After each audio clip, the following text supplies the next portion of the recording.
കാനഡയിൽ work permit ഉള്ളവർ അത് എക്സ്പയർ ആയിക്കഴിഞ്ഞാൽ അഥവാ PR കിട്ടുന്നില്ലെങ്കിൽ 30 ദിവസത്തിനുള്ളിൽ രാജ്യത്ത് നിന്ന് എക്സിറ്റ് ചെയ്യണം എന്നാണ് പൊതുവെ നിയമം. അങ്ങനെ നിയമമുള്ളപ്പോൾ ഇവിടെ വർക്ക് പെർമിറ്റൊക്കെ കഴിഞ്ഞ് PR കിട്ടാത്ത ആൾക്കാർ ഈ രാജ്യം വിട്ട് അവർ സ്വന്തം നാട്ടിലേക്ക് പോകാറുണ്ടോ? അഥവാ അങ്ങനെ ആരെങ്കിലും ഇല്ലീഗലായിട്ട് ഈ രാജ്യത്ത് തുടരുന്നുണ്ടോ? വർഷങ്ങൾക്ക് മുമ്പ് US പല ആൾക്കാരും അൺഡോക്യുമെൻറ്റഡ് ആയിട്ടും ഇല്ലീഗലായിട്ടൊക്കെ വന്നിട്ടുള്ള പല ആൾക്കാരും അവിടെ തുടരുകയും ഒക്കെ ചെയ്തതിന് ശേഷം വർഷങ്ങൾ കഴിഞ്ഞപ്പോൾ അവർക്ക് ഗ്രീൻ കാർഡ് അഥവാ PR കിട്ടിയുണ്ടായി. അതേപോലെ ഇവിടെ ഇല്ലീഗലായിട്ട് നിന്ന് കഴിഞ്ഞാൽ ഈ രാജ്യം PR കൊടുക്കുമോ? അങ്ങനെ ആരെങ്കിലും പ്രതീക്ഷ ഉണ്ട് ഇവിടെ ഇല്ലീഗലായിട്ട് ഇപ്പം നിൽപ്പുണ്ടോ? ഗവൺമെൻറ്റിൻ്റെ ഔദ്യോഗികമായിട്ടുള്ള കണക്ക് പ്രകാരം അതിനൊരു വ്യക്തമായിട്ടൊരു ഡേറ്റ അവരിലില്ല എന്നാണ് പറയുന്നത്. എന്നാൽ ഏതെങ്കിലും ഒരു ഏജൻസികൾക്ക് ഇങ്ങനെ ഇല്ലീഗലായിട്ട് നിൽക്കുന്ന ആൾക്കാരുടെ ഒരു ഡേറ്റ ഉണ്ടോ? ഉണ്ടെങ്കിൽ അതെത്ര? ഇങ്ങനെയുള്ള കാര്യങ്ങളാണ് ഇന്ന് ഈ വീഡിയോയിൽ കൂടി പറയാൻ പോകുന്നത്. എല്ലാവർക്കും പുതിയൊരു വീഡിയോയിലേക്ക് സ്വാഗതം.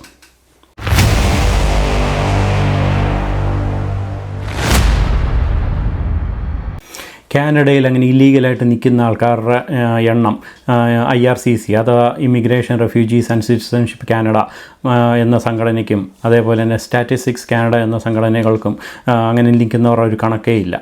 അഥവാ അവർ വെക്കാൻ ആഗ്രഹിക്കുന്നില്ല എന്നാണ് നമുക്ക് പറയേണ്ടിയിരിക്കുന്നു. കാരണം അങ്ങനെ ഇത്രയും പേർ ഇല്ലീഗലായിട്ട് ഈ രാജ്യത്ത് നിൽക്കുന്നുണ്ട് എന്ന് പറഞ്ഞാൽ ആ സർക്കാരിനാണ് അതുകൊണ്ട് ഭയങ്കര മോശമായിട്ടുള്ള ഒരു പ്രതിച്ഛായ ഉണ്ടാവുകയും ഒക്കെ ചെയ്യുന്നത് കാരണം ആ സർക്കാരിൻ്റെ നിലനിൽപ്പിനൊക്കെ ബാധിക്കുകയൊക്കെ ചെയ്യും. അതുകൊണ്ടാണ് IRCC സ്റ്റാറ്റിസ്റ്റിക്സ് കാനഡയൊന്നും ആ കണക്കുകളൊന്നും സൂക്ഷിക്കാത്തത്.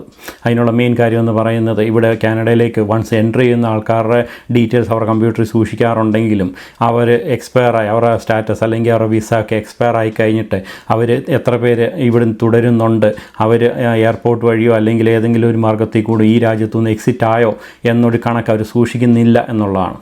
കാനഡയിലെ പ്രതിപക്ഷ നേതാവ് പിയർ പൊളിയോഫ് ഇതിന് വളരെയധികം രൂക്ഷമായിട്ട രീതിയിൽ ഇത് വിമർശിക്കുകയും സർക്കാരിനെ കുറ്റപ്പെടുത്തുകയൊക്കെ ചെയ്തു. എന്നിരുന്നാൽ പോലും സർക്കാർ ഈ കണക്കുകളൊന്നും സൂക്ഷിക്കുന്നേയില്ല.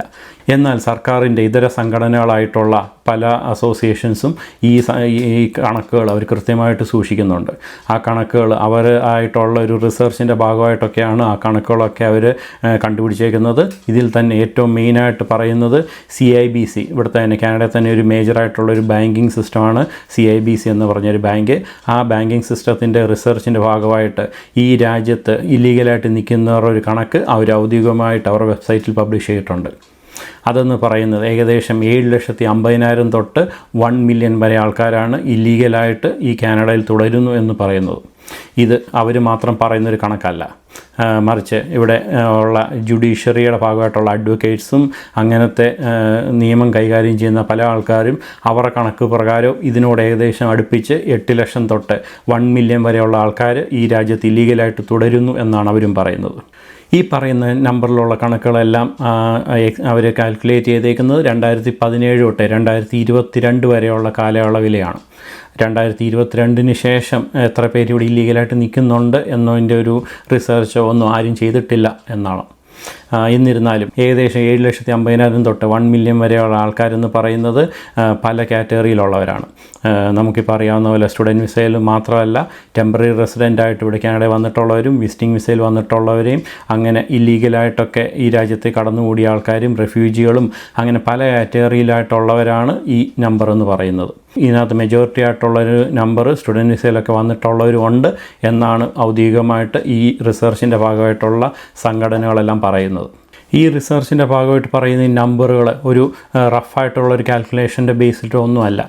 ഇവിടെ വന്നിട്ടുള്ള ആൾക്കാരുടെ എണ്ണവും മാത്രമല്ല ഇവിടെ നിന്ന് തിരിച്ചു പോയിട്ടുള്ള അതായത് എയർപോർട്ട് വഴിയൊക്കെ തിരിച്ചു പോയിട്ടുള്ളവരുടെ ആൾക്കാരുടെ എണ്ണമൊക്കെ അവർ മൈനസ് ചെയ്തിട്ട് കിട്ടിയ പിന്നെ ഇവിടെ കാനഡയിൽ ഔദ്യോഗികമായിട്ട് നിൽക്കാൻ കിട്ടിയ ആൾക്കാരുടെ എണ്ണവും എല്ലാം അവർ കൂട്ടുകയും കുറയ്ക്കുകയൊക്കെ ചെയ്തിട്ടാണ് ഈ ഔദ്യോഗികമായിട്ട് ഇത്രയും നമ്പർ കിട്ടിയത്. എന്നിരുന്നാലും 7,50,000 ഏറ്റവും കുറഞ്ഞ ആൾക്കാർ ഇവിടെ കാനഡയിൽ ഇല്ലീഗലായിട്ട് നിൽപ്പുണ്ട് എന്ന് റിസർച്ചിൻ്റെ ഭാഗമായിട്ട് അവർ പറയുമ്പോൾ നമുക്ക് ഊഹിക്കാവുന്നേ ഉള്ളൂ ഏകദേശം ഒരു 5 ലക്ഷം പേരെങ്കിലും ഉറപ്പായിട്ടും കാനഡയിൽ ഇങ്ങനെ ഇല്ലീഗലായിട്ട് നിൽപ്പുണ്ട് എന്നുള്ളത്. ഇത് കേൾക്കുമ്പോൾ അങ്ങനെ ആരെങ്കിലും ഇതുപോലെ നിൽക്കാൻ ആഗ്രഹിക്കുന്നുണ്ടെങ്കിൽ നിങ്ങൾ വിചാരിക്കുന്ന പോലെ അത്ര എളുപ്പമുള്ള കാര്യങ്ങളൊന്നുമല്ല. കാരണം ഇതിൽ തന്നെ ഇപ്പോൾ ഇന്ത്യക്കാർ തന്നെ ഇവിടെ ഇല്ലീഗലായിട്ട് നിൽപ്പുണ്ടെങ്കിൽ പോലും അത് കൂടുതലും നോർത്ത് ഇന്ത്യൻസും അങ്ങനത്തെ ഉള്ള ആൾക്കാരാണ്. മലയാളികളൊന്നും ഇങ്ങനെ ഒരു ഇല്ലീഗലായിട്ടോ അല്ലെങ്കിൽ അൺഡോക്യുമെൻറ്റഡ് ആയിട്ടോ ഒരു രാജ്യത്ത് തുടരാനൊന്നും ആഗ്രഹിക്കാറില്ല. കാരണം എന്ന് പറയുന്നത് നമുക്ക് ഇല്ലീഗലായിട്ട് ഈ രാജ്യത്ത് നിന്ന് കഴിഞ്ഞാൽ ഒരിക്കലും നമ്മുടെ സ്വന്തം നാട്ടിലേക്ക് അത് എന്തൊരു എമർജൻസി വന്നാൽ പോലും തിരിച്ച് നമ്മുടെ നാട്ടിലേക്കൊന്നും പോകാനേ പറ്റത്തില്ല. അങ്ങനെ പോവുകയോ വല്ലതും ചെയ്തു കഴിഞ്ഞാൽ എയർപോർട്ടിൽ വെച്ചത് പിടിച്ചു കഴിഞ്ഞാൽ വലിയ കേസാവുകയും പിന്നെ ഡിപ്പോർട്ടേഷൻ അങ്ങനെ പല പ്രശ്നങ്ങളും ഉള്ളതുകൊണ്ട് ഇങ്ങനെയൊക്കെ നിൽക്കാനായിട്ട് ഇവിടെ ഇല്ലീഗലായിട്ട് നിൽക്കാൻ ഉദ്ദേശിക്കുന്ന ആൾക്കാരെല്ലാം അതെല്ലാം അവർക്ക് മനസ്സിലായി. ഇനി അവർ സ്വന്തം നാട്ടിലേക്ക് തിരിച്ചു പോകാൻ പറ്റത്തില്ല. മാത്രമല്ല ഇവിടെ ഒരു ജോലി കിട്ടിയാൽ പോലും അവർ ഏതെങ്കിലും ജോലി കിട്ടുന്ന സ്ഥലത്ത് അവർ പറയുന്നൊരു ശമ്പളത്തിലൊക്കെ വർക്ക് ചെയ്യാനും ഒക്കെ റെഡിയായിട്ടാണ് ഇവിടെ പല ആൾക്കാരും നിൽക്കുന്നത്. നമുക്കറിയാം ഇപ്പോൾ ഒരു ഇന്ത്യയെക്കാളും സാമ്പത്തികമായിട്ടൊക്കെ വളരെ മോശമുള്ള പല രാജ്യങ്ങളുമുണ്ട്. അങ്ങനെയുള്ള പല രാജ്യത്തെ ആൾക്കാർ അവർക്ക് നാട്ടിൽ പോയി കഴിഞ്ഞാൽ അവർക്ക് പട്ടിണിയോ അല്ലെങ്കിൽ അവർക്ക് നാട്ടിലെ ഒരാൾ പോലും അവർക്ക് സ്വന്തമായിട്ട് ഇല്ലാത്തവരും ഒക്കെയാണ് ഇങ്ങനത്തെയുള്ള റിസ്ക് എടുത്ത് ഈ രാജ്യത്ത് തുടരാനൊക്കെ ആഗ്രഹിക്കുന്നത്. എന്നിരുന്നാൽ പോലും ഇന്ത്യയിലെ കുറച്ച് ആൾക്കാർ, പ്രത്യേകിച്ച് നോർത്ത് ഇന്ത്യയിലുള്ള കുറച്ച് സംസ്ഥാനങ്ങളിലുള്ള ആൾക്കാർ ഈ റിസ്ക് എടുത്ത് ഇവിടെ നിൽക്കുകയൊക്കെ ചെയ്യുന്നുണ്ട്. അതിൻ്റെ കാര്യമെന്ന് പറയുന്നത് അവർക്ക് സപ്പോർട്ട് ചെയ്യുന്ന പല സംഘടനകളും പല ആൾക്കാരും ഇവിടെ അവർക്ക് വേണ്ടി ഉണ്ട് എന്നുള്ളതുകൊണ്ടാണ്. വർഷങ്ങൾക്ക് മുമ്പ് US ഇല്ലീഗലായിട്ടൊക്കെ പല ആൾക്കാരും മൈഗ്രേറ്റ് ചെയ്യുകയും അൺഡോക്യുമെൻ്റഡായിട്ട് നിന്നിട്ടുള്ള പല ആൾക്കാർക്കും പിന്നീട് വന്ന സർക്കാർ അവർക്ക് മുഴുവൻ PR കൊടുക്കുകയും ഒക്കെ ചെയ്തായിരുന്നു. അതേപോലെ ഈ കാനഡയിലും വർഷങ്ങൾക്ക് ശേഷം ഇങ്ങനെ ഇല്ലീഗലായിട്ട് നിൽക്കുന്ന ആൾക്കാർക്ക് മുഴുവൻ PR കിട്ടും എന്ന പ്രതീക്ഷയോടുകൂടിയാണ് പല ആൾക്കാരും ഇങ്ങനത്തെ റിസ്ക് എടുക്കാനൊക്കെ തയ്യാറായി നിൽക്കുന്നത്. ഞാൻ പറഞ്ഞിട്ടുള്ള ഡേറ്റ ഇൻ്റർനെറ്റിൽ തന്നെയുള്ള പല റിസർച്ചിൻ്റെ ഭാഗമായിട്ട് പല ആൾക്കാരും ഔദ്യോഗികമായിട്ട് പബ്ലിഷ് ചെയ്തൊരു ഡേറ്റയാണ് നിങ്ങളുടെ മുന്നിൽ പറഞ്ഞത്. അത് മെയിനായിട്ടുള്ളത് CIBC എക്കണോമിസ്റ്റിൻ്റെ ഭാഗത്തു നിന്നുള്ള റിസർച്ചാണ്. ഏറ്റവും റിലവൻ്റായിട്ടും ഒഫീഷ്യലായിട്ട് പല ആൾക്കാരും അതൊരു റിലവൻ്റായിട്ടുള്ളൊരു ഡേറ്റയായിട്ട് കാണുന്നത്. ഇതുകൂടാതെ തന്നെ കാനഡയിലുള്ള അഡ്വക്കേറ്റ്സും ഒക്കെ ചേർന്നിട്ട് അവരുടേതായിട്ടുള്ള റിസർച്ചിൻ്റെ ഭാഗമായിട്ടുള്ളൊരു ഡേറ്റയും ഒക്കെ ചേർത്തിട്ടാണ് ഞാനിപ്പോൾ ഈ പറഞ്ഞ ഡീറ്റെയിൽസ് എല്ലാം ഉള്ളത്. ഈ പറഞ്ഞിട്ടുള്ള ഡേറ്റയ്ക്കകത്ത് ഏത് കാറ്റഗറിയിലുള്ള ആൾക്കാരാണ് ഇവിടെ ഇല്ലീഗലായിട്ട് നിൽക്കുന്നത്, അല്ലെങ്കിൽ ഏത് രാജ്യത്തുള്ളവരാണ് ഇവിടെ നിൽക്കുന്നത്, ഇതുകൂടാതെ തന്നെ ഇതിനകത്ത് എത്ര പുരുഷന്മാരുണ്ട്, എത്ര സ്ത്രീകളുണ്ട് എന്നുള്ള ഡേറ്റ ഒന്നും ഇതിനകത്ത് പറഞ്ഞിട്ടില്ല. ആകെ ഈ നമ്പേഴ്സ് മാത്രമേ ഇതിനകത്ത് പറഞ്ഞിട്ടുള്ളൂ. അത് CIBCയുടെ സംഘടനയുടെ ഡേറ്റ മാത്രമല്ല, ബാക്കിയുള്ള പല അഡ്വക്കേറ്റ്സിൻ്റെ അങ്ങനെ പല ഡേറ്റയ്ക്കകത്തും ഏകദേശം ഈ നമ്പറുകൾ തന്നെയാണ് പറയുന്നത്. ഏകദേശം ഒരു 5 ലക്ഷത്തിനും 10 ലക്ഷത്തിനും ഇടയ്ക്കുള്ള ഒരാൾക്കാർ ഇല്ലീഗലായിട്ട് കാനഡയിലുണ്ട് എന്നാണ് ഇവരുടെ എല്ലാം ഡേറ്റയ്ക്കകത്ത് പറയുന്നത്.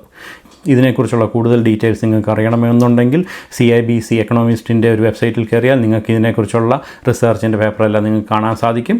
ഇങ്ങനത്തെ ഇൻഫോർമേറ്റീവ് ആയിട്ടുള്ള ഒരു പുതിയ വീഡിയോ ആയിട്ട് കാണുന്നിടം വരെ it's me AJ signing off. By.